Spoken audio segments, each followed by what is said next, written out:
Hare Krishna, dear devotees. Thank you so much for joining.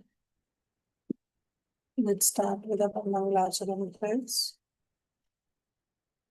Om Namo Bhagavate Vasudevaya. Om Namo Bhagavate Vasudevaya. Om Namo Bhagavate Vasudevaya.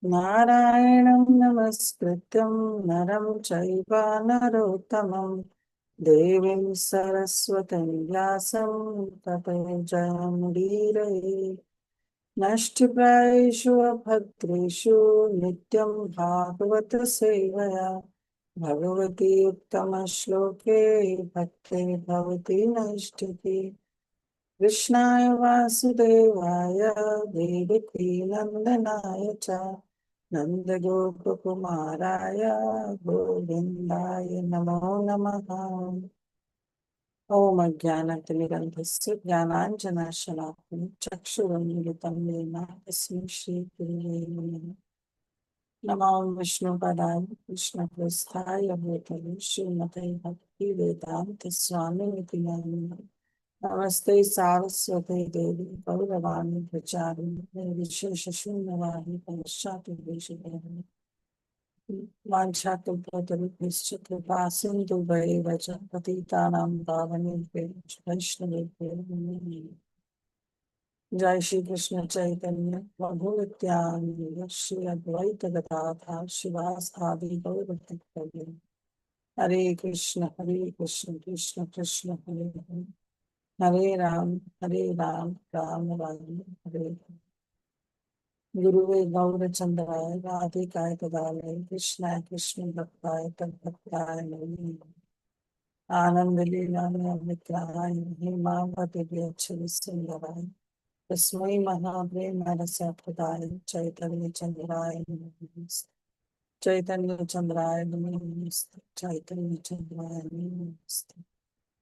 Mukam karoti vācālam pandam langāyate viram yatkrapātam vannam Shri Gurute Nakaram Karmani Namadam Shri Krishna Chaitanya Shri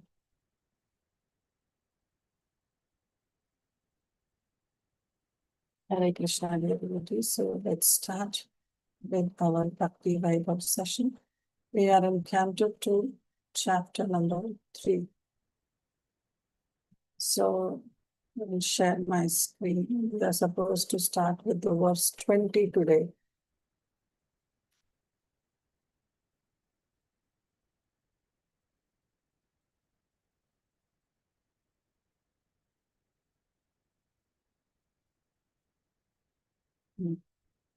So up till now, what we have seen is that Sukadev Goswami, when he was answering all the questions by Parikshit Maharaj, and in the previous chapter we saw that Sukadev Goswami, he answered this question about the activity of someone who is dying. And in that he gave two paths. One is the direct mukti, and the another is the krama mukti. So after hearing these two paths that were described by Srila Sukadeva Goswami, then he said, Parikshit Maharaj, naturally his question was that what about those who are less intelligent? Will they follow any path? And at that time, Sukadeva Goswami says that those who are not intelligent, they are always hankering for some material gains. And to fulfill their material gains, they worship the different demigods. And then Sukadeva Goswami gave the list that what desires somebody can have and what kind of demigod they approach.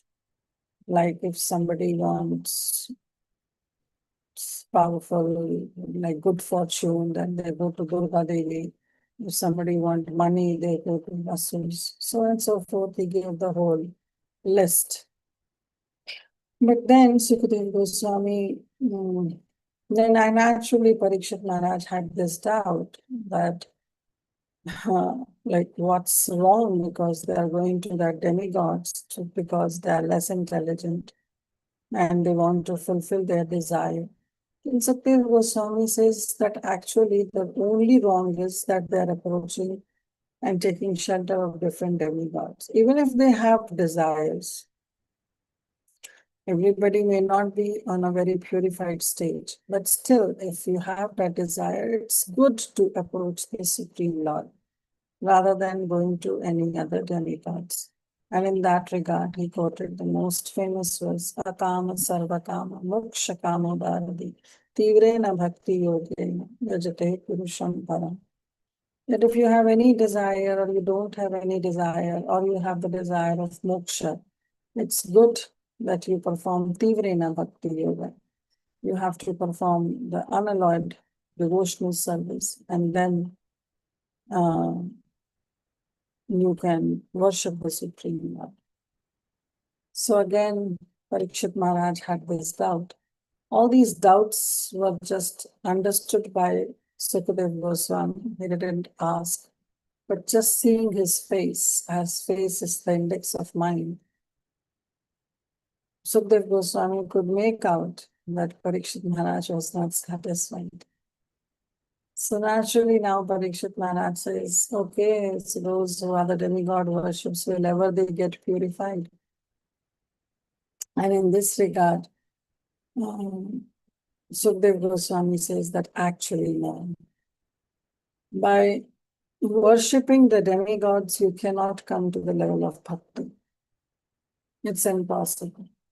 But this, there can be a good fortune by which one can come in the association of pure devotees, and then slowly and gradually one can advance to Tivrena Bhakti towards the Supreme Lord. But that's only happen when one gets the devotion, one gets the associations of the great and pure devotees. And when one get, then naturally they develop the devotion to the Supreme Lord. After hearing all this, there was a great pause. And then the camera shifted to Nainisharanya. The time shifted there, where our Shaunakadi Rishi, who were present, they were very inspired about all that Sukadev Sutta Goswami has explained them. So now they developed more eagerness to hear about on Krishna Katha. And they asked that, oh, Sutta Goswami, we don't want a long pause here. Now we want to know what further discussion took place between Parikshit Maharaj and Sukadev Goswami. And in that regard, they started glorifying Sutta Goswami, saying that you are such a great devotee and you are a learned scholar. You were present in that assembly. So we want to hear everything. Whatever was discussed between Sukadev Goswami, who is definitely a very great devotee, and Parikshit Maharaj, who is also a Mahabhagavat. So especially when these two are sitting, you cannot expect any mundane topic to be discussed. So we want to hear more about Krishna's pastimes, Krishna Katha, because he was a great devotee. He was Vasudeva Parayana, Sukadev Goswami. And on the other hand, our Parikshit Maharaj is also a Mahabhagavata. And again, the famous verse quoted is that why we want to hear Krishna Katha, because they said, Ayur Harati Vaipumsam Uddayan Ashtam Chasanasav Tasyarthe Takshanonita Uttama Shloka Vartaya. That any mundane topic when we discuss Ayur Harati, it takes away the lifespan of everyone, because with every rising and the setting of the sun, actually the days are passing. The sand from the hand is dripping and nothing is coming in our hand. Why? Because we are just discussing topics which are not related to Harikatha. So he says, Uttama Shloka Vartaya, when somebody discusses the uh, glories of Uttama Shloka, of the Supreme Lord, then the sun actually doesn't take. The death is inevitable, but still, the death is inevitable, sorry. But still, the Hari Katha, when somebody discusses, it doesn't steal away the lifespan. What does it mean? It means that we are making the best use of our human form of life. We are not wasting our life, because hearing about Lord Shri Krishna is directly associating with Krishna is a devotional service. And Swalpapi Dharmasya Tratam Hatadha. And any devotional service doesn't go in vain. So naturally, their lifespan is not wasted, is not useless. Why? Because they have spent their time in Harikatha. And then Sutta Goswami, he quoted this verse, that was verse number 19, that men who are like dogs, hogs, camels, and asses, they praise those men who never listen to the transcendental pastimes of Lord Krishna, the deliverer from evils. So this way they were discussing, and now we will see that what further Shaunakadi Rishi are telling to Sutta Goswami. So this is verse number 20. Because now they are saying that, oh, up till now, they have criticized everything, that a person only becomes successful when one performs bhakti. Otherwise, there is no point in having this human form of life. So after this entire discussion where they have explained everything, so Sukadeva Goswami explained that how people approach the demigods to fulfill their material desires and so on and so forth. Now now the Shaunakadi Rishi will be criticizing the parts of the body. They are saying every limb, every part of the body should be used in Krishna service.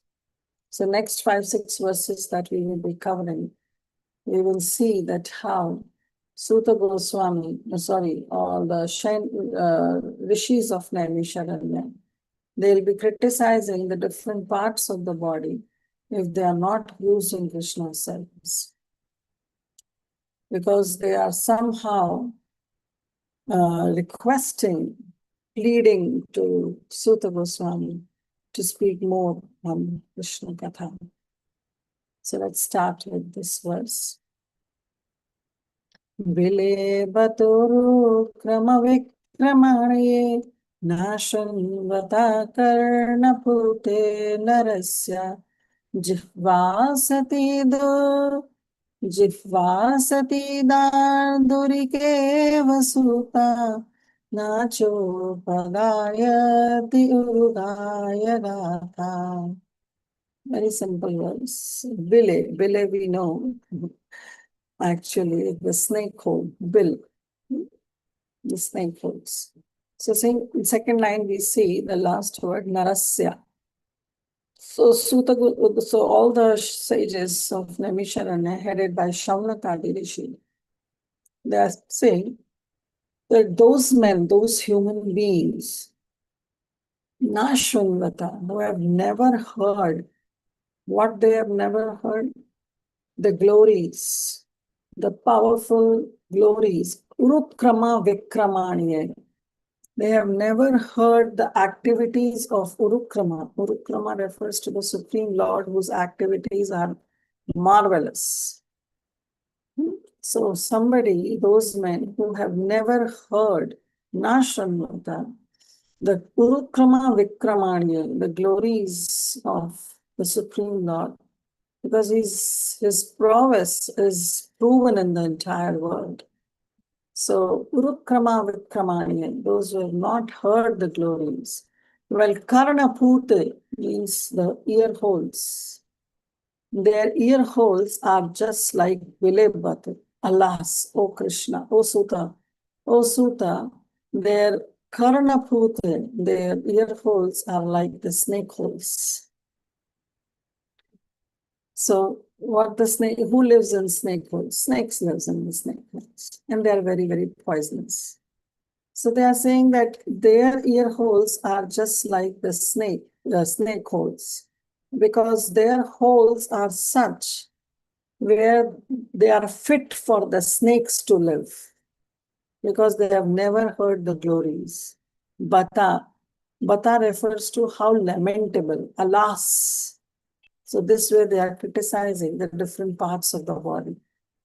And they have first started with criticizing the ear.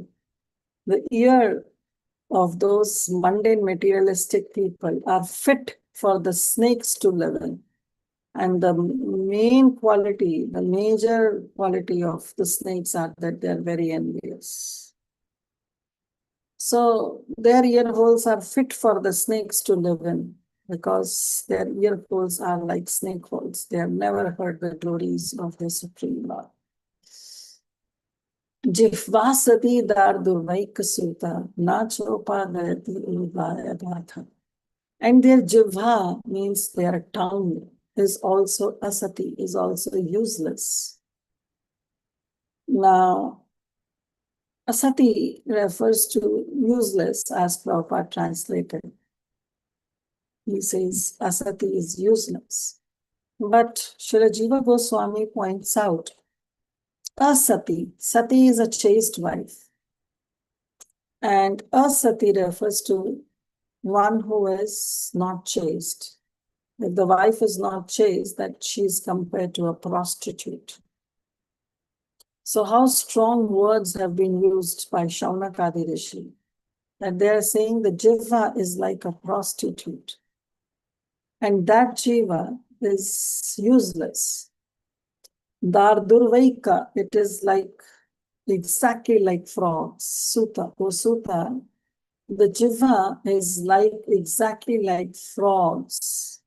That jiva, which is not nacho padayati, if that tongue has never ever loudly chanted Urugaya Gatha, the songs that are glorifying the Supreme Lord, if they have never sung that song, which is glorifying the Supreme Lord, then that tongue is like the tongue of a frog. What does the frog do? Frog simply croaks, right?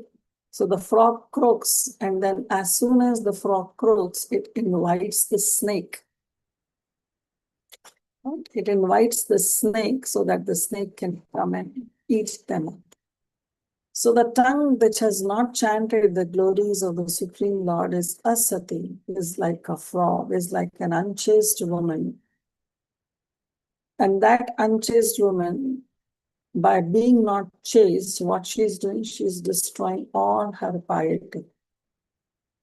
So though a person becomes successful by performing bhakti with any one of the limb, we can become, like we have seen, that Shravanam, Kirtanam, Vishnu Smaranam, Padasevanam. With any one of the limb, one can literally perform bhakti and perfect one's life. On the other hand, if these limbs are not used in Krishna's service, then it is like it is not good, because that is going to destroy all the piety. So this way, all the sages of Naimisharanya, they were criticizing the different limbs. And in this verse, in 4 lines, they have criticized the ears to be ear holes, the ear holes to be the snake holes.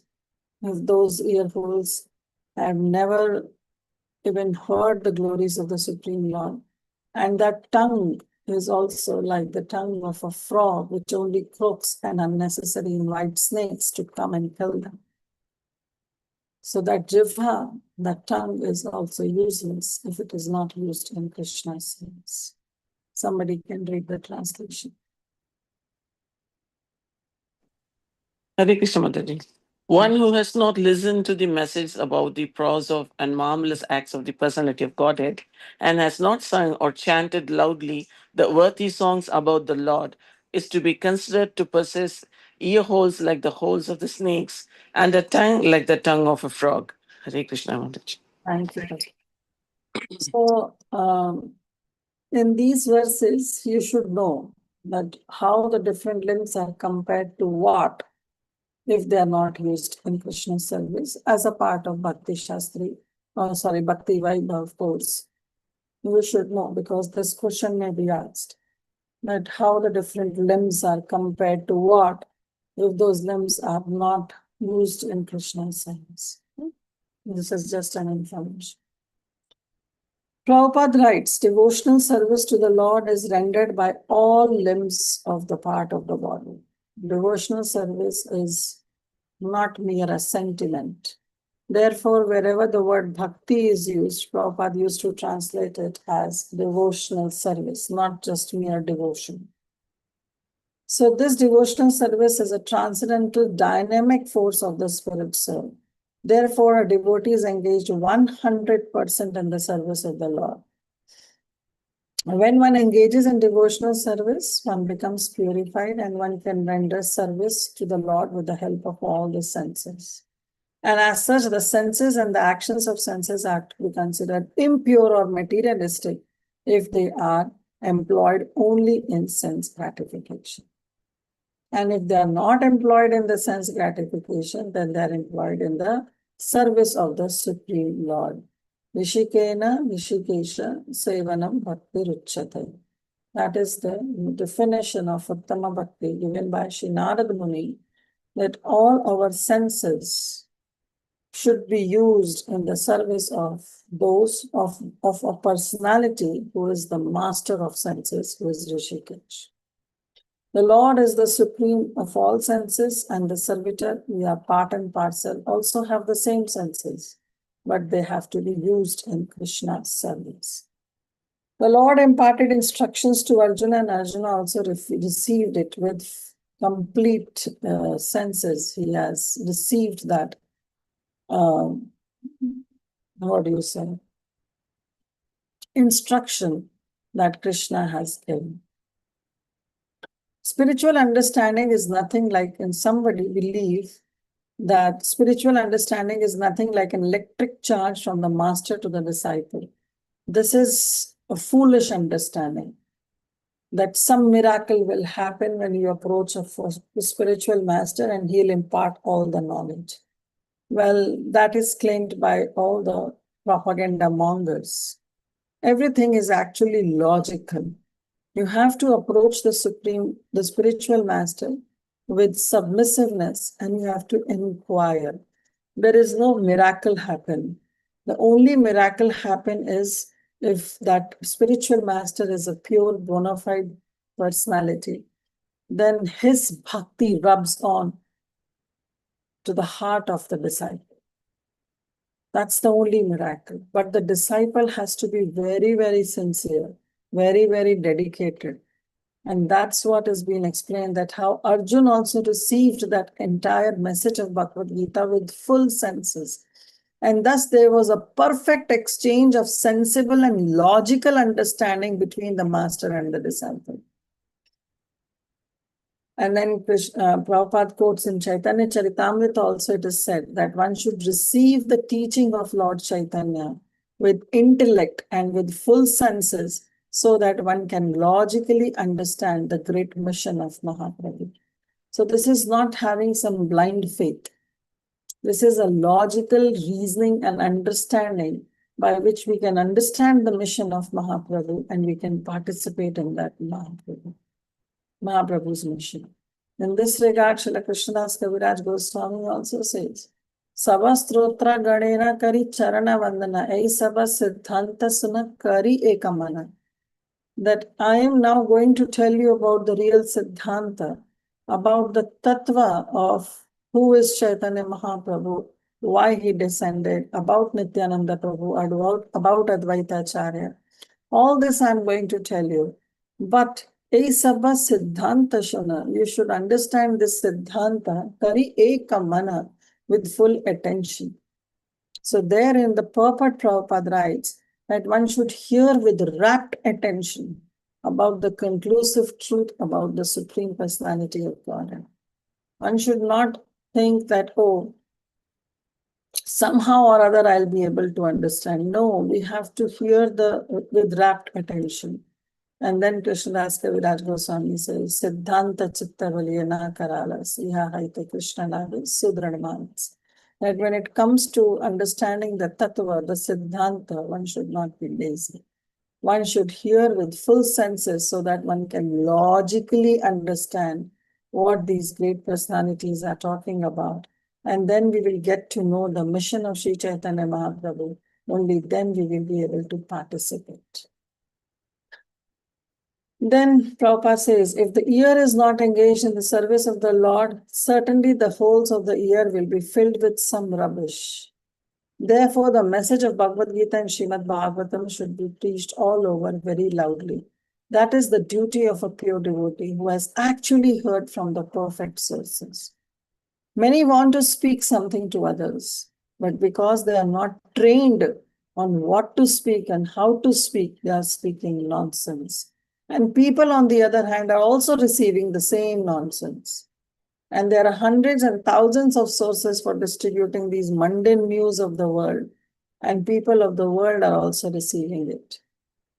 Similarly, the people of the world should be taught what? To hear the transcendental topics of the Lord.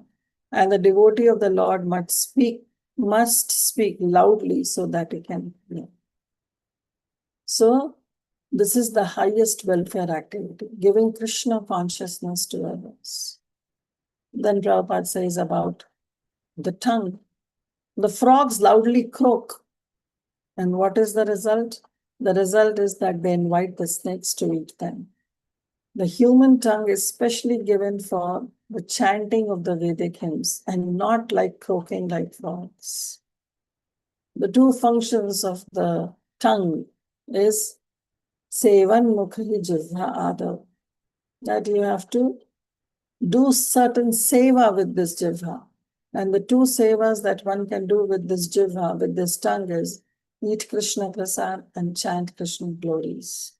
Chant Krishna's name. If that tongue is not used for chanting Krishna's name or his glories or his pastimes, then it is just like croaking like frogs. The word asati is very significant. Prabhupada is also quoting from Vishwanath Chakravarti Thakur.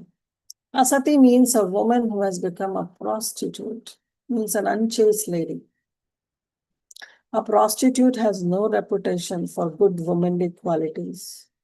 Similarly, the tongue which is given to the human life, human being, for chanting the Vedic hymns will be considered a prostitute if it is engaged in chanting some mundane nonsense.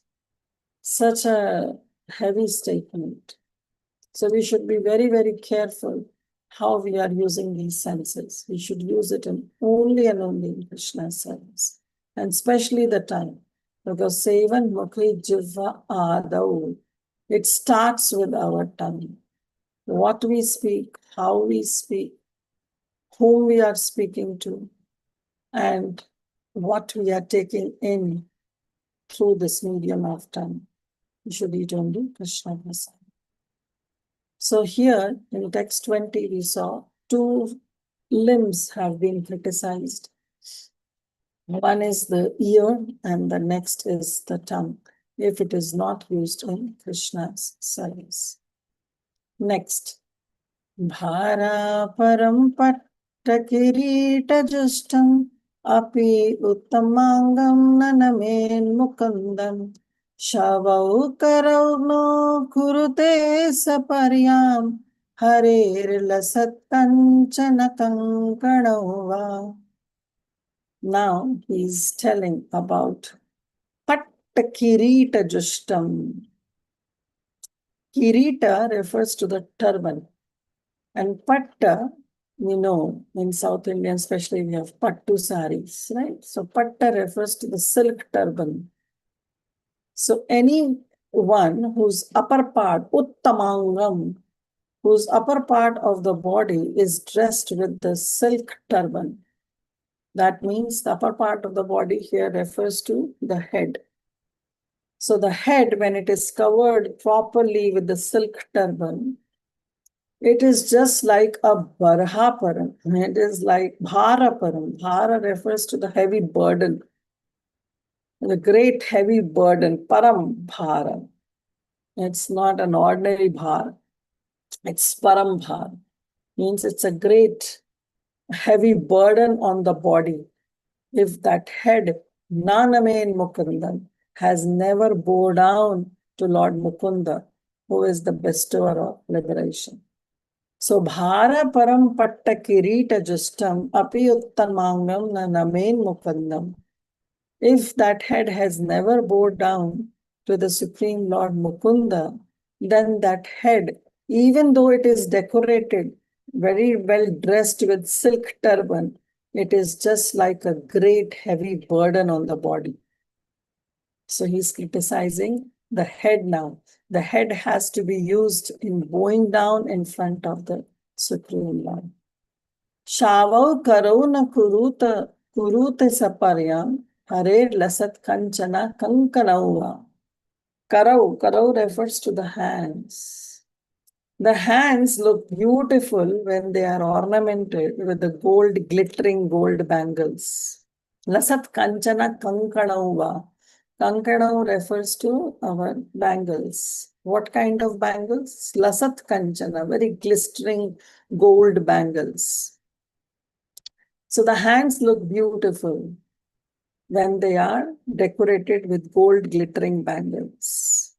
But here, Shaunak Adirishi is saying, those hands, even though they are decorated with gold glittering bangles, nakurute saparyam, if they are not engaged in the worshipping the Supreme Lord, Harer, the Supreme Personality of Godhead, then it is like shavau karo. It is like the hands of a dead man. So the hands, shava refers to a dead man. Shavau karo na kurute saparyam, harer lasat kanchana kankananga.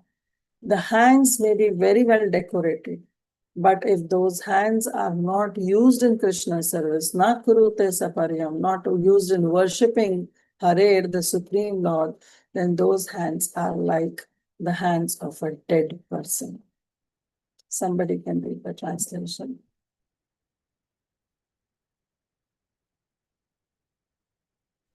Hare Krishna Mataji, Dandavat Pranams. The upper portion of the body, though crowned with a silk turban, is only a heavy burden if not bowed down before the personality of Godhead, who can award mukti, freedom. And the hands, though decorated with glittering bangles, are like those of a dead man if not engaged in the service of the personality of Godhead. Hari. Thank you. Thank you, Mataji. So they are saying that those hands are also like the hands of a dead man. Here, Srila Jiva Goswami, Srila Vishwanath Chakravarti Thakur, he explains that why those hands are like dead man means none of the piety can be performed by those hands.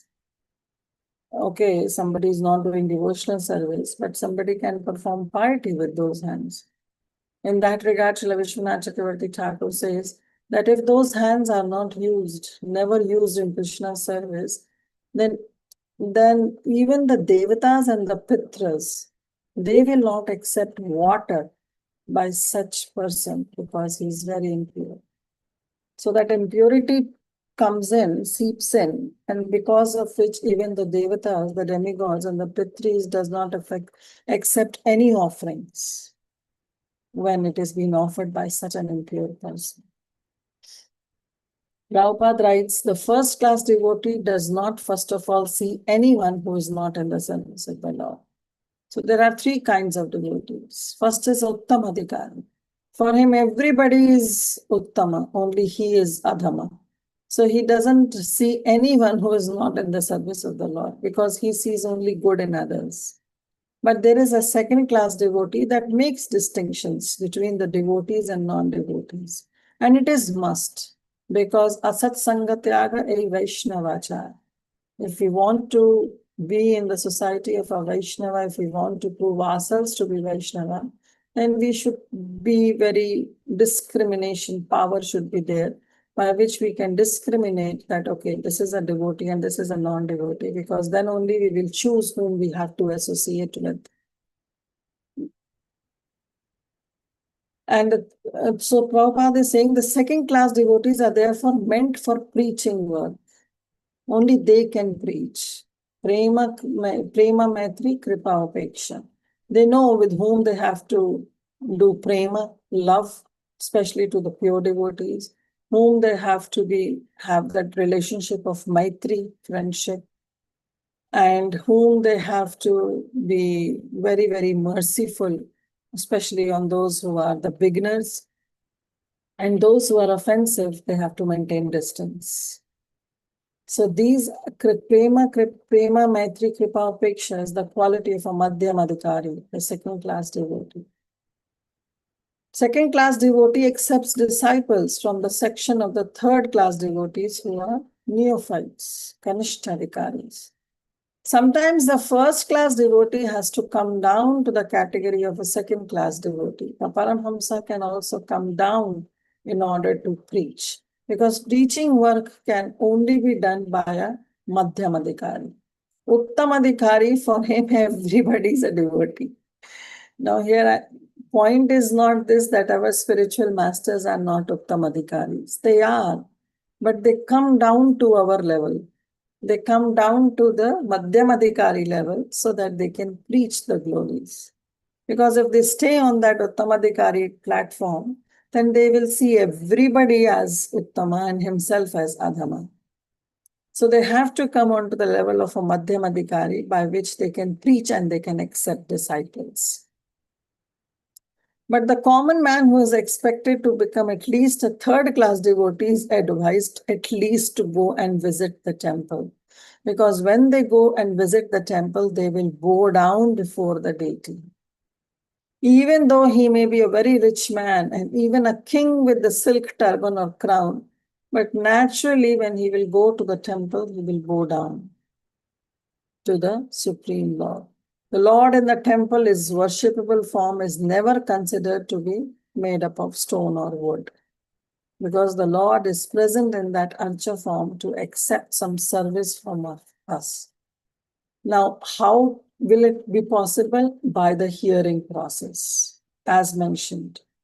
That the realization of the presence of the Lord in the temple is only possible when we hear about the Lord.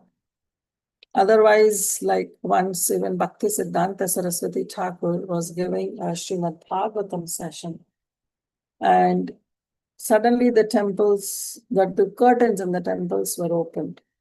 So one person, he got up from that assembly of hearing Srimad Bhagavatam and went and see the Lord when the curtains were open. Now, acknowledging the Supreme Lord, especially when the curtains are open, of course, it's very good and it should be done. But he left hearing Srimad Bhagavatam from a personality like Bhakti Siddhanta Saraswati Thakur and went to see the Lord. When he came back to the assembly, Srila Bhakti Siddhanta Saraswati Thakur said, "So how was your eye exercise?" So it's mere an eye exercise, because there Bhakti Siddhanta Saraswati Thakur, he was there present and he was describing about the Supreme Lord. And only when we hear the glories of the Supreme Lord from a pure devotee, only then we can realize that the Lord is present in the temple, in that Archa Vigraha form. So hearing is very, very essential point. Hearing by all classes of devotees from the authentic sources like Bhagavad Gita and Srimad Bhagavatam is essential. The common man who is puffed up with his material position and does not bow down before the deity of the Lord, or who defies temple worship without any knowledge of the science, must know that his so-called turban or crown will only succeed in further drowning him in the water of material existence. Why? Because it has become a heavy weight now, heavy burden on the upper part of the body. So when it is so heavy, it is simply drowning him in this samsara, in this water of the material existence. And a drowning man with a heavy weight on his head is sure to go down more swiftly than those who have no heavy weight. This is science. If heavy weight is there, then naturally that is going to drown more swiftly than the lighter one. We have seen the feather is so light, so therefore it floats. But a stone is very heavy, it sinks. So a foolish, puffed up man defies the signs of the God and says that the God has no meaning for him. And when he is in the grip of God's law and is caught by some disease, Prabhupada is quoting like cerebral thrombosis, means some brain tumor, then godless man sinks into the ocean of nescience by the weight of his material acquisition. Advancement of material science, he is not saying it is wrong, but advancement of material science without God consciousness is a heavy load on the head of the human society, and one must take heed of this great warning. So Prabhupada was not against those who are scientists or those who are doctors or those who are advancing in some material science. He's not against them. He's saying use this service by being Krishna conscious. These are the zeros that you are carrying, but these zeros have no value if they are only zeros. The moment you add Krishna, moment you add one to it, then the zeros start making sense. 10, 100, 1,000, 10,000, so on and so forth. Then they start making some sense. So he's saying that without God consciousness, any kind of material advancement you make, it is useless. It is a heavy load on the head of the human society. The common man, if he has no time to worship the Lord, then at least one should engage his hands for a few seconds in washing or sweeping the Lord's temple. We should use it. Shavau karau na kurute saparyam harer lasat kanchana kankana. That hand is like a hand of a dead body if it is not used in Krishna's service. So Prabhupada is writing that if we have no time in worshipping the Lord, then at least we can go to a temple and do and perform some menial service by our hands. Maharaj Pratap Rudra, he was a great powerful king of Orissa, but always busy with heavy state responsibilities. Still, he made it a point to sweep the temple of Lord Jagannath in Puri at least once in a year during the festival of the Lord.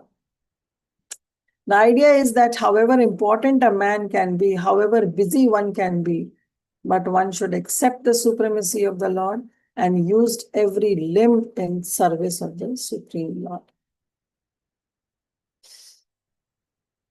So even though a rich man's wife has glittering bangles made of gold on her hands, she must engage herself in rendering service to the Lord. Otherwise, those hands are like the hands of a dead body. Text 22. Now, in this 22, what is being criticized, we'll see. Barhayate te nayana naranam lingani vishnu nanirikshato ye padau ninam tau drama janma bhajo kshetrani nanu vrajato hareryo. Now he's saying the nayana, the naranam, nayane naranam. Naranam means the men. And nayane refers to the eyes. The eyes of those men, na nirikshatoye, if they have not looked upon lingani Vishnu, the form, the sweet form of the Supreme Lord, if they have not looked upon that form of the Supreme Lord, then those eyes are barahayite. Baraha refers to the peacock. So their eyes are referred to the markings that are there on the peacock feather. So the plumes of the peacock feather, the eyes are considered to be the plumes of that of a peacock. If those eyes were never used in seeing the form of the Supreme Lord, Barhate Naina Naranam Lingani Vishnu Nanirikshatoi, if they have never looked upon the sweet form of the Supreme Lord. Padaunrinam, and the legs of those men are considered to be Drauma Janma Bhajav.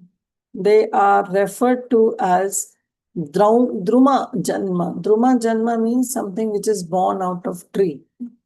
And what is born out of tree? The main thing is the trunk of the tree. So the legs are compared to the trunk of the tree if Kshetrani Nanu Varjato Hareriyo. If those legs have never been used in visiting the holy places, Kshetrani Nanu Varjato.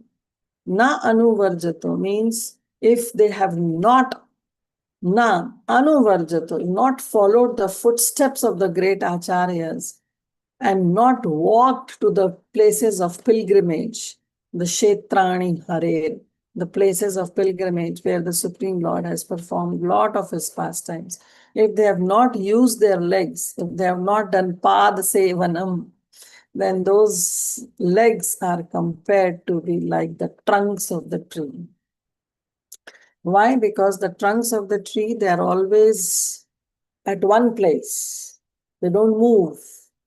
So it is useless. You have been given the legs, and we have to use those legs also in Krishna's service while going circumambulating temples, circumambulating Tulsi Maharani, going to the temple, circumambulating Shiv Govardhan, Giriraj Govardhan, going to the temple, going to the places of pilgrimage. You have to use this. You just don't have to sit idle. Then they'll be compared to be like the tree trunks. Somebody can read the translation. Hare Krishna. The eyes which do not look at the symbolic representations of the personality of Godhead Vishnu, his forms, name, quality, etc., are like those printed on the plumes of the peacock. And the legs which do not move to the holy places where the Lord is remembered are considered to be like tree trunks. Thank you, Sonali. So Prabhupada writes in the purport that especially for the householder devotees, the path of deity worship is strongly recommended. Every home should be a temple of the Supreme Lord. And by the direction of one's spiritual master, one can install or welcome the devotees like Radha Krishna, Lakshmi Narayan, Sita Ram, or one can have different Shaligram Shilas. But the point is that Archana Vidhi, following the rules and regulations under the directions of the spiritual master, every home should become a temple. Any member of the family should be engaged in the service of Krishna, because when the temple is there at home, then every moment you are seeing the Lordships and you are using your eyes in seeing the form of the Lord. So every home should be a temple. And daily the services should be performed, like offering Mangala Arati, Archana Puja, Kirtana, Shringara Arati, Sandhya Arati, some Bhagavad Part, some Bhoga, some Shayanarti, etc. So engagement in such worship of the deity under the direction of a bona fide spiritual master will greatly help the householders to purify their very existence and make rapid progress in the spiritual knowledge. So one has to do this. The training of devotional service for a neophyte devotee depends on the expert spiritual master. Why? Because the spiritual master engages one's disciple in the service of the Supreme Lord in Archa Vigraha, worshipping of Archa Vigraha. As our Vishwanath Chakravarti Thakur says in Guru Ashtakam, Shri Vigrahara Dhana Nityanana Shingara Tanmandira Marjanada Yuktasya Bhaktamscha Nyunjatopi Vande Guru Shri Charanaravindam. That we are bowing down to that supreme spiritual master, to the lotus feet of that spiritual master, who is engaging every disciple in Sri Vigraha Aradhana Nityanana, by engaging in worshipping the deity Sri Vigraha. And Aradhana means doing some service to the deity, and not only once, but nitya, eternally, in different ways, while performing shingar or cleaning the temple. These are the various services one can do. And a spiritual master who himself is performing all these activities is actually helping his disciple also to gradually engage in the service of Sri Vigraha and then progress. The spiritual master teaches the neophyte devotee all these kindly and personally to help him gradually in the realization of the transcendental name, quality, form, etc. Only attention engaged in the service of the Lord, especially in dressing and decorating the temple, accompanied by musical kirtan and spiritual instructions from scriptures, can save the common men from the hellish cinema attractions and rubbish sex songs that are broadcasted everywhere by the radios. Now Prabhupada is saying, if one is unable to maintain the temple at home by any way, if you are not able to maintain the temple at home, then he should go to another's temple where all the above performances are regularly executed. Visiting the temple of a devotee and looking at the profusely decorated forms of the Lord, well dressed in a well decorated, sanctified temple, naturally infuse the mundane mind with spiritual inspiration. So one should go to the temple. And then he talks about the legs. For legs, one should often go to the places like Vrindavan, Mayapur, Kurukshotam Kshetra, Puri Dham. And one should follow the footsteps of the great devotees, Anuvraja. One should not visit all these sanctified places with sightseeing in the mind. That should not be done. We should go with some devotional mood to see the Supreme Lord, to see his pastime places. One must go to such temples. And how one see that Supreme Lord? Through the ears. When we hear about that Supreme Lord from the local people like the Vrajvasis or Navadvipvasis, when we hear from them about the glories of the Lord, then we develop the faith and we see those aprakat lila happening in front of eyes. So one must go to such temples and sanctified places where the Krishna has performed his pastimes and be guided by proper men who know the science. This is called Anuvraja. Anu means to follow. It's therefore best to follow the instructions of a bona fide spiritual master, even in visiting the temple and the other places of pilgrimage. So when we go there, it's not that we are hopping from one temple to another, which it's okay to do, but still we should hear about them more. The more we hear, the more we will develop faith in the Archavigraha. The best purpose of such traveling tendencies could be fulfilled by visiting the holy places established by the great acharyas and thereby not being misled by the atheistic propaganda of money-making men who have no knowledge of the spiritual matters.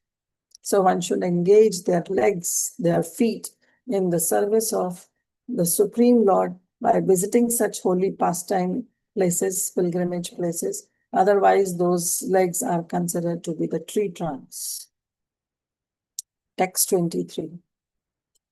Jivanchavo bhagvatangri renu na jatu martyo bhilabhetayastu Shri Vishnu patyam anujastulasya shvasanshavo yastu naveda gandham. So now he is saying, Jivashavo, Jivanshavo. Jivan means a living person, is like a dead body, is like a shava, is like a shava. is like a dead body, means a living corpse. The dead body is there. It's living, but it's considered to be a dead body if that person has never, Bhagavatangri Renu, has never accepted the dust of the lotus feet of the Bhagavatas, means the dust of the feet of the pure devotees.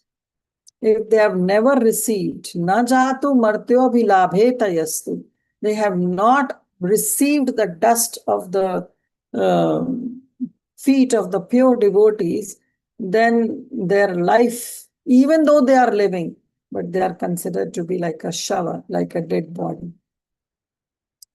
Here also Vishwanath Chakravarti Thakur says that if there is some living force in the dead body, but the body is not able to perform any activity, it's like a dead, then it is a ghost.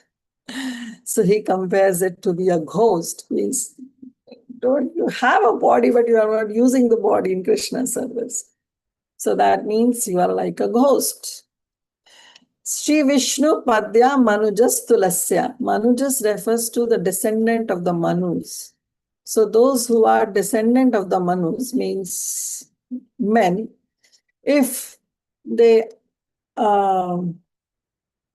have not smelled Veda Gandham, if they have never smelled the aroma that is coming from Tulasaya, from the Tulsi leaves, those Tulsi leaves which have decorated Sri Vishnu Padya, which has decorated the lotus feet of Lord Sri Vishnu, then also those men are Swashan Shavoyas.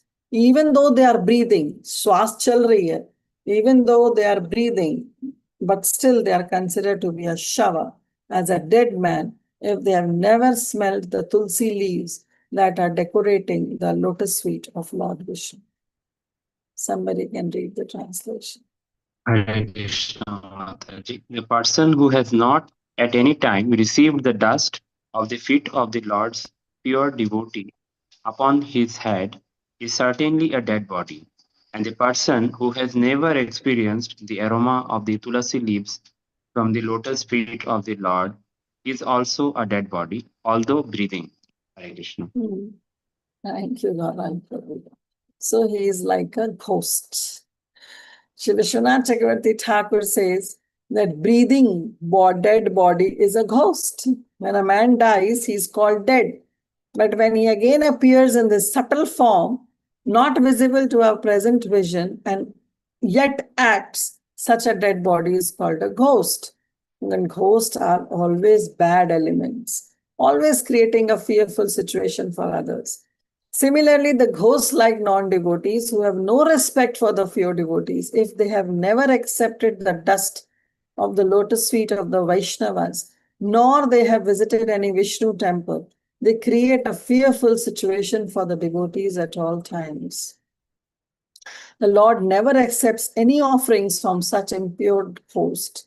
There is a common saying that one should love the dog of the beloved before one shows any loving sentiments for the beloved. If you love me, you have to love my dog. The stage of pure devotion is attained by sincerely serving a pure devotee of the Lord. The first condition of devotional service to the Lord is therefore to be the servant of the pure devotee, receiving the dust of the lotus feet of the pure devotee who has served another pure devotee. Bhakta pada dhuli ar, bhakta pada jal, bhakta bhakta avashesha, tina mahabal. Bhakta pada dhuli ar, the dust of the lotus feet of the Vaishnavas. Bhakta pada jal, and the water that has washed the lotus feet of the Vaishnavas. Bhakta bhukte avashesha, the remnants that have been left by the pure devotee. So the dust of the lotus feet of the Vaishnavas, the water that has washed the lotus feet of the Vaishnavas, and the remnants that has been left by the Vaishnavas. Tina Mahabal, these are the three great strengths by which, if somebody accepts it, one can make rapid progress in their devotional life. And that is the devotional parampara also. Now, Prabhupada he quotes a very beautiful verse from Srimad Bhagavatam. This is Jada Bharat instructing our his Rahugana, King Rahugana, he is instructing. Raghuganai tapasa nayati na chejya nirvapana grahadva na chandamsa naivi jalagni surya vina mahatpada rajobhishekam. So King Rahugana, he asked about this devotional life, this devotional knowledge, this transcendental knowledge. So then he is explaining, Rahuguna, King Rahuguna, this knowledge, this transcendental knowledge cannot be attained by tapasya. If somebody performs great austerity, then also this knowledge one cannot receive. That knowledge will not be revealed in the heart. By somebody says, well, I can perform a lot of tapasya or austerity. Okay, you can go ahead. But still the spiritual knowledge will not be revealed to you. Not chejaya. Neither by worshipping, making elaborate arrangement of the worship of the Archa Vigrahas, then also you will not be able to attain. Nirvapanad. Nirvapanad refers to that you accept the renounced order of life after completing your family duties. Grahadva, or even if you are a perfect householder and you perform your responsibilities perfectly. Na chandamsa, na chandasa. Chandasa refers to the Vedic hymns. So even if you are studying the Vedic literature perfectly, chandasa also refers to observing celibacy, being a celibate brahmachari and always engaging in studying the Vedic scriptures. Naiva jalagni surya. Neither you are performing the great austerity in the summer, you are sitting, you are sitting by in the blazing fire, and in the cold winter nights, you are submerging yourself in the water, in jala. So all these things won't help. This transcendental knowledge won't reveal to you. Vina mahat pada rajobhishekam. Without accepting the dust of the lotus feet of the Vaishnava on your head. Means rajobhishekam, apna abhishek karna hai. You have to smear your one's body with the dust of the lotus feet of the Vaishnavas. Now, is this instruction to be taken literally? Yes. This instruction has to be taken literally as well as figuratively. Literally, we have to accept the dust of the lotus feet of the Vaishnavas. Whenever we get a chance, we should always take the dust and apply it on our head, whenever possible. And also it means figuratively, means following the instructions of the Vaishnavas. Accepting the dust of the lotus feet of the Vaishnava is accepting the instructions of the Vaishnavas.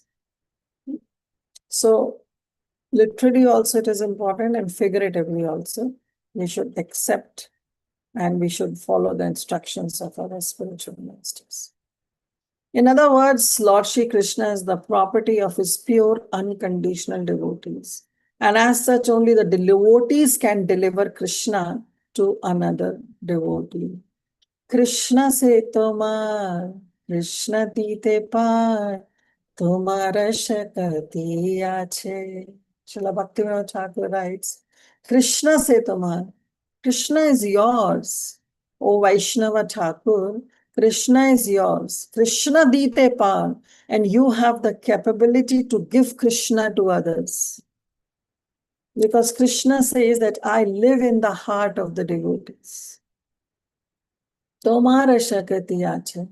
Ami to kangal, Krishna Krishna boli, dhai tava pache pache. And the devotee is praying, Ami to kangal. I am a beggar. I have nothing in my possession. Ami to kangal. I am literally a kangal. I don't have anything in my possession. Krishna Krishna boli. and I'm calling out the name of Krishna, Krishna, and Dhai Tava Pache Pache, and running behind you, O Vaishnava Thakur, so that you can give me Krishna. Because Krishna se tomar, Krishna dite par, tomara shakti ache. It's under your jurisdiction, it's under your prowess, it's under your Shakti that you can give Krishna to others. Because Krishna is the property of his pure, unconditional devotees. So something like if I want to give something to others, I should have that in my possession. If I don't have, I cannot give it to others. Similarly, it's praying to Vaishnava Thakur that, oh Vaishnavas, you have Krishna with you. Krishna is your property. So I'm running behind you, crying out Krishna, Krishna, so that you can give Krishna praying to me. Therefore, Chaitanya Mahaprabhu would also say, Gopi Bhartur Padakamalayur Das Das Anudas. Gopi Bhartur, the master of the gopis. Padakamalayur, lotus feet. Das Das Anudas. I am the obedient servant of the servant of the servant of one who is the maintainer of the gopis at Vrindavan.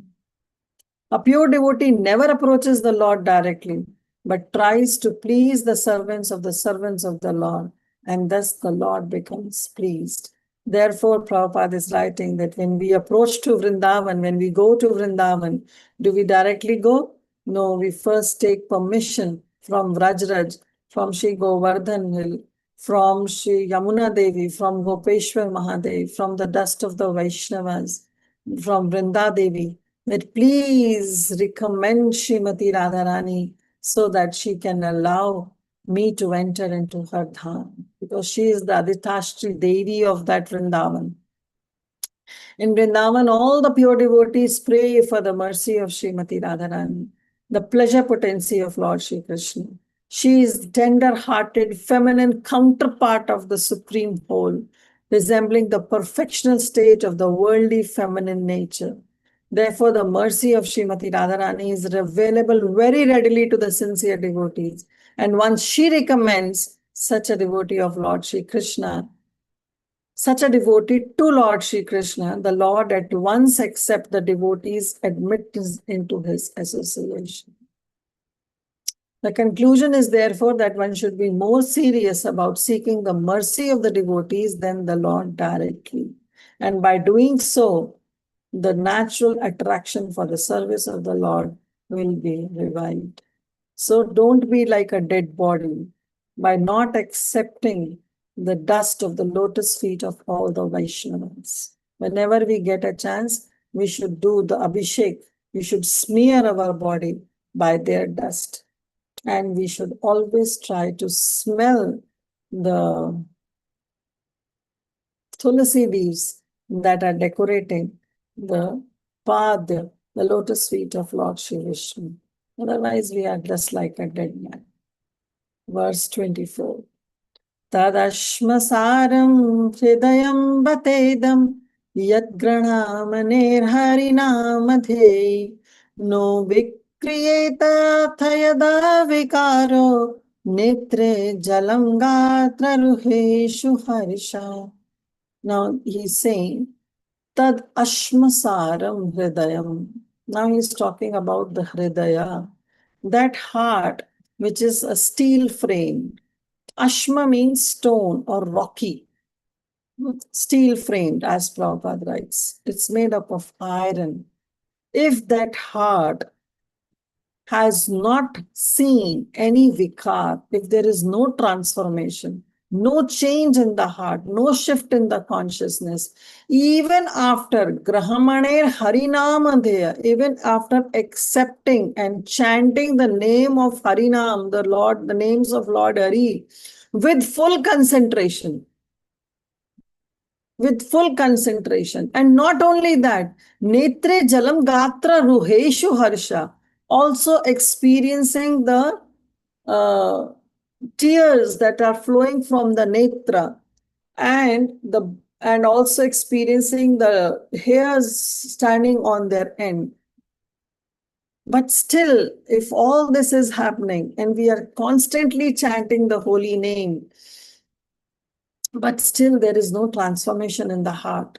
There is no change in the heart. There is no shift in the consciousness. Then that heart is compared to be steel framed. It's like an iron, it's like a rock, it's like a stone. The stone never changes, never melts. So the heart has to melt in love for Lord Shri Krishna. Now someone can say, well, all these Ashta Sattvika Vikar means the tears flowing from the eyes and the hair standing on the body. These are the symptoms of ecstasy. So if somebody is depicting those symptoms of ecstasy, that means their heart has been melted in love for Krishna Prem. Srila Vishwanath Chakravarti Thakur says that sometimes we see people crying. We see that their hairs are standing on their ends, but still they are engaged in all nonsensical activities. Means they are pseudo devotees. They are not pure devotees. So naturally, their heart is like a steel frame, is like an iron. So, very important point that Srila Vishwanath Chakravarti Thakur has made. And in the purport also, Prabhupada has wonderfully described. But before that, we'll read the translation and then we'll go step by step. Somebody can read.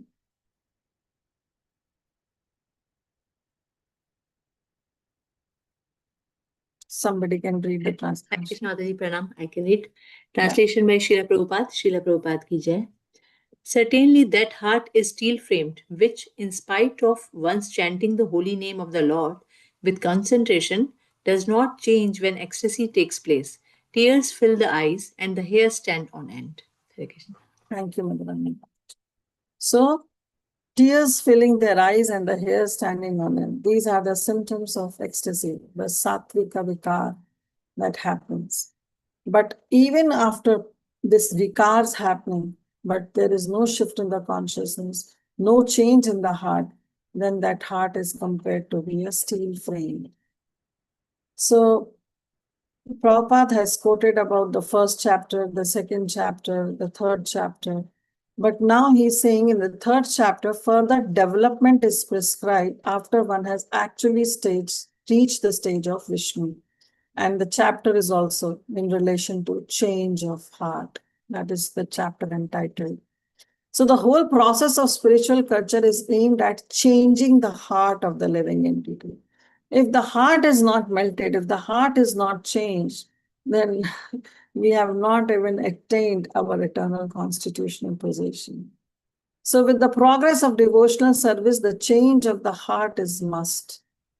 And that can only be done when one performs rendering loving service to the Lord, the Vaidhi Bhakti. So it is expected by all means that by discharging regulated devotional service, one must manifest the change of heart. If there is no such change, the heart must be considered steel framed, for it has not melted even when there is a chanting of the holy name. We must always remember that hearing and chanting are the basic principles of discharging the devotional service. And if they are performed properly, they will follow this ecstasy, like the signs of tears in the eyes and standing of the hairs on the body. These are the natural consequences of somebody who is on the level of Bhava Bhakti. If the reaction does not take place, even after continuous hearing and chanting, it may be considered due to offenses only. This is the opinion of Srila Jiva Goswami in his Sandarbha. In the beginning, the chanting of the holy name, if the devotee has not been very careful about evading or avoiding the 10 offenses of the holy name, certainly the reactions of feeling of separation will not be visible by tears in the eyes or the hair standing on their end. So don't be a pseudo devotee. Don't artificially cry or artificially show some romance, some hair standing on one's own body. It has to come from within. And that will come when the real shift in consciousness happens. when the heart really melts, when the heart really changes, then these symptoms will automatically come. But some pseudo devotees, they try to show these things, but actually their heart has not changed, because such symptoms are natural symptoms of someone who is on the level of Bhava Bhakti. And then Prabhupada quotes from Bhakti Rasamrita Sindhu, and how Srila Vishwanath Chakravarti Thakur also explains this. Very critically discussed all these bhava displays in connection with some unscrupulous neophytes. Not only Srila Vishwanath Chakravarti Thakur, but Srila Rupa Goswami treated them critically. Sometimes all the above 8 symptoms of ecstasy are imitated by some prakata sahijyas from some mundane devotees. But the pseudo symptoms are at once detected when one sees that pseudo devotee addicted by so many forbidden activities. There is, then he says, even though the decorated with the signs of a devotee, a person is addicted in smoking, drinking, or illegitimate sex with women.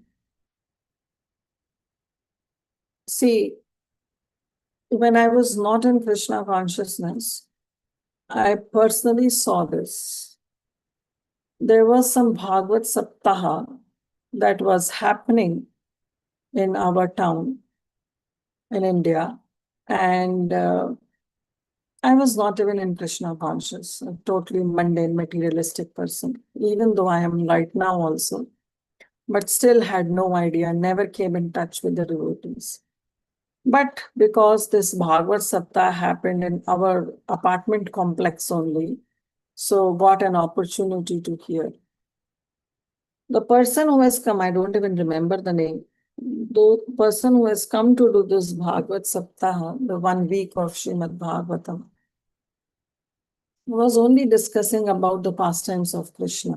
The 10th canto, they'll focus, they'll do that Sudama Leela, Gocharan Leela, and other Leelas, just to attract the normal people and attract money out of them. And I saw that while explaining and the Viraha of the gopis, the eyes were filled with tears of that person who was sitting on the Vyasasana. And then there was a big 2 or 3 hours break, because the Bhagavad session happened morning time and then the evening time. In the break, I personally saw him smoking cigarette, bidi or whatever it was, behind that tent, the pandal which was there. So here Prabhupada is saying that on Vyasasana, they are crying. They are showing all these symptoms, but still they are addicted to smoking and drinking. So really the heart has changed? No, it is just to earn their livelihood, that they are using the medium of Srimad Bhagavatam. So these are the forbidden activities, and one should not go after them. If somebody is really on that Bhava Bhakti, then Prabhupada himself is giving from Srila Rupa Goswami, Bhakti Rasamrita Sindhu, the symptoms of someone who is on that Bhava Bhakti. And what are those symptoms if somebody is on the Bhava Bhakti? Shantir avyartha kalatvam, viraktir mana shunyata, asha bandha, samat kunta, nam ganesh sada ruchi, asaktis tatha gunakhyane, pritis tat sadvatsale tatha, iti adya anubhavasyo, jata bhavankure jane. When this ankur, this sprout of bhav happens in the heart of a devotee, then these are the symptoms. What are those symptoms? Prabhupada is saying, first of all, shanti means the cessation of material desires happen. Then avyartha kalatvam means utilize every moment in the transcendental loving service of the Lord. Like we see the example of His Grace Vaisheshika Prabhu. Personally saw this, that even if he is driving, even if he's in the car, being taken from one place to another, he's always using that every moment in studying Srimad Bhagavatam, reciting some shlokas, memorizing some shlokas, talking about Lord Shri Krishna. That is avyartha kalatvam, not even wasting a moment in some mundane things. Then avyartha kalatvam, shantir avyartha kalatvam, viraktir, and that person shows detachment, mana shunyata, and doesn't have any prestige. Mana shunyata means he's devoid of all false prestige. Asha bandha, and he's very hopeful. Samatkunta, and he's always eager to perform the activities of Lord Shri Krishna. Nam Gane Sada Ruchi, and he's always eager in glorifying the Lord constantly. And asakti is tatha gunakhyane. He is asakti. He has this attachment to what? In guna akhyane, in describing the glories of the Supreme Lord. Priti stad vatsale, no, vasati sthale. He is having attraction for living in the land of the Lord. Iti adya anubhavasya jata bhavan purejana. These are the signs of somebody who the seed of emotion has sprouted, has been developed. So these are the qualities of Bhava Bhakti. Just by artificially seeing someone depicting some Ashtasatvika Vikhar is not the real test of someone who is in the Bhava Bhakti. Prabhupada is writing, the whole thing can be summarized. We'll read this purport. The advanced devotees who chant the holy name of the Lord in perfectly offenseless manner and is friendly to everyone can relish the transcendental taste by glorifying the Lord. And the result of such realization is reflected in all these cessation of material desires, etc., as mentioned above. The neophytes, due to their being in the lower stage of devotional service, are invariably envious, so much so that they invent their own means of devotional service, not following the acharyas. As such, they make a show of constantly chanting the holy name, and they cannot relish the transcendental taste of the holy name. Don't chant the holy name by impressing others. Means to impress others, we are chanting. Every time we have the bead bag in our hand.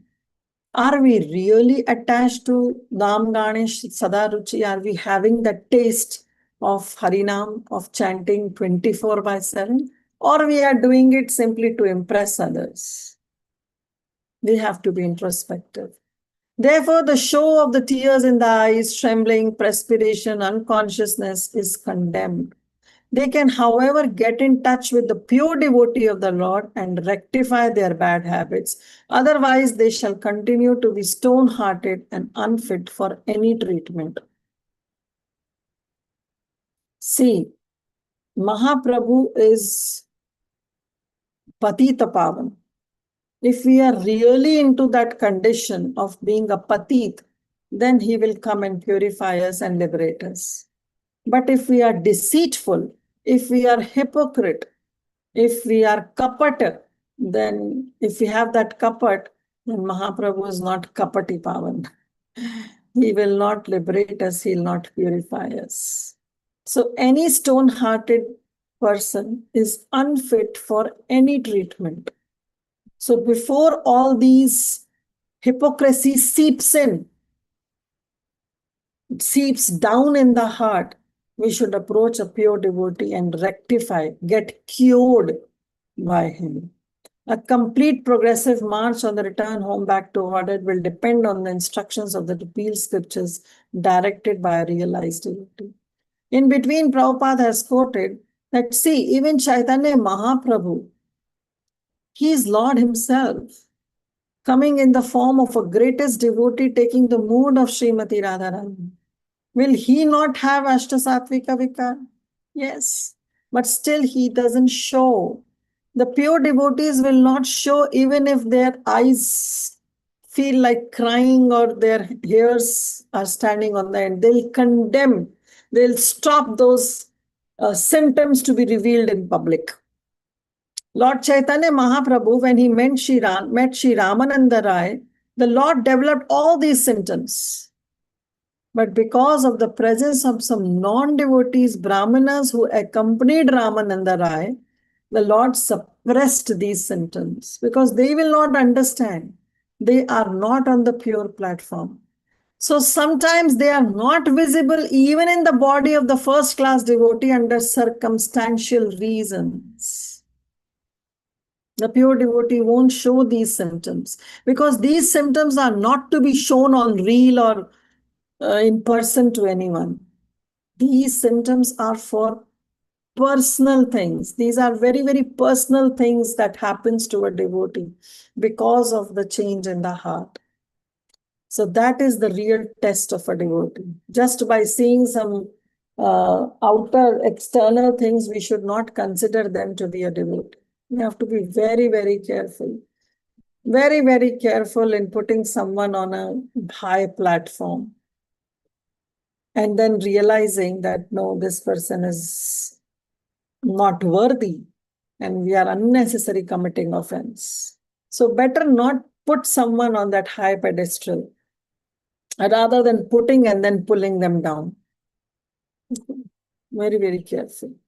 Last verse for today, that is 25th verse, and then we'll start. अथाभिधेयङ्गमनोनुकूलं प्रभाषसे Bhagavat प्रधान यद् आह वै यासकिरात्मविद्या विशारदो नृपतिं साधु पृष्ठा. So now after criticizing all these limbs, they are saying that these are unnecessary. We have seen that these limbs, these senses, if they are not used in Krishna's service, then it's all useless. So therefore, Athaha, O Suta Goswami, we are praying to you that Anga refers to Suta Goswami, Manonukulam, what has been very, very anukul to you, favorable to you, as per your inclination. You please, Prabhasha say Bhagavata Pradhana. You please speak what that chief of the devotee, Sukadev Goswami, spoke. That Sukadev, Bhagavat Pradhana, who is Vaiyasakhi, who is the son of Vyasadev, who is Sukadev Goswami, he is Bhagavat Pradhana, he is the chief of all the great devotees. So whatever he spoke to Nripati, to Parikshit Maharaj, and how Parikshit Maharaj asked him some few questions and how he answered, as per your inclination, O Suta Goswami, please talk about Krishna. Give us more and more Krishna Katha. We want to relish Krishna Katha. Somebody can read the translation.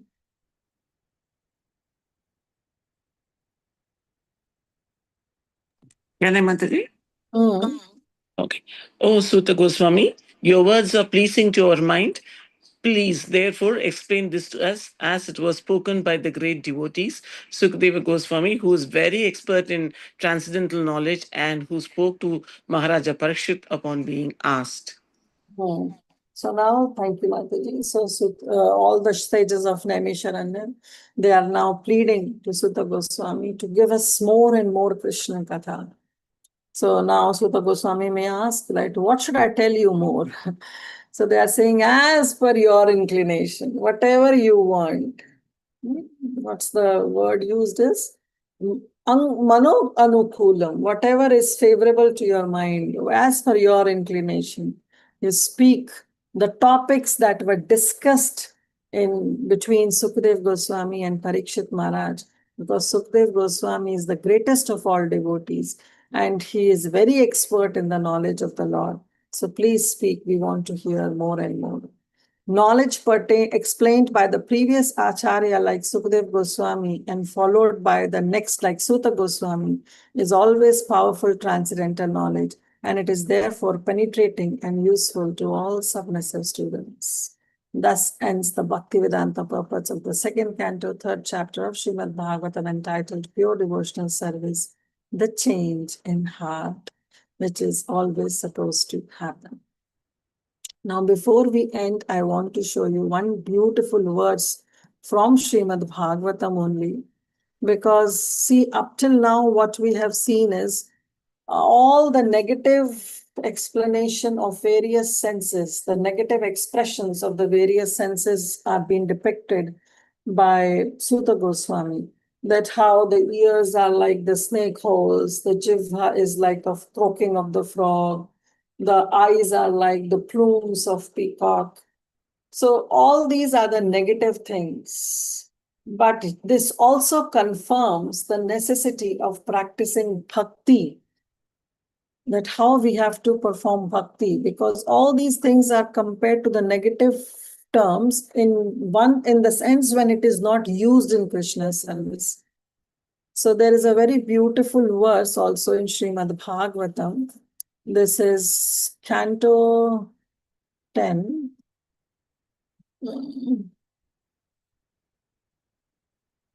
10.80.